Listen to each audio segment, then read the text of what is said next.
Бәріңе сәлем. Сіздермен бірге мен Есім және әріптесім Жанбек. Біздің бүгінгі тақырыбымыз жанбайтын орамал. Яғни от десе де еш әсер етпей қалай өз-өзіне сіңуін бақылайтын боламыз. Эксперимент бастамас бұрын қауіпсіздік ережелерін сақтауымыз керек. Сондықтан қазір өзімізге тиесілі көзілдірікті киіп алсақ. Сонымен бізге қажетті заттар этил спирті, қарапайым орамал, су және сіріңке. Біз біріншіден бұл орамалды суға батыруымыз қажет.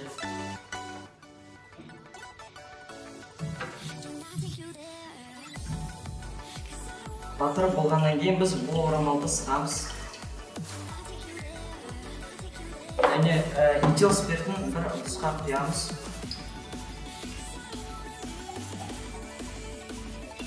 Одан кейін біз бұл орамалды этил спиртіне қанықтырамыз.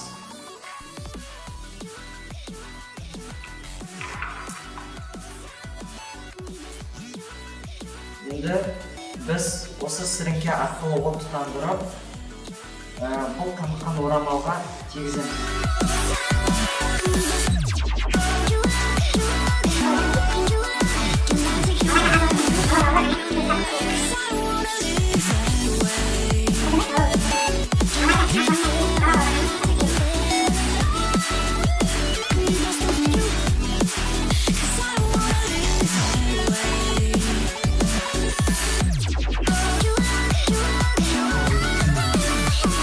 Сонымен бұл экспериментте көрсетілген процестің себебін ашсақ.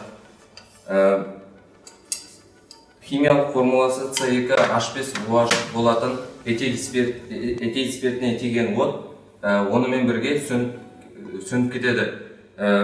Соның арқасында реакциядан бөлініп су және СО2 газы пайда болады. Орамалдың өртенбей қалу себебі спирттің жану күші суды қыздыруға күші жетпейді. Егер экспериментіміз ұнаса, лайк басып, комментарий жазуларыңызды өтінеміз. Сау болыңыз.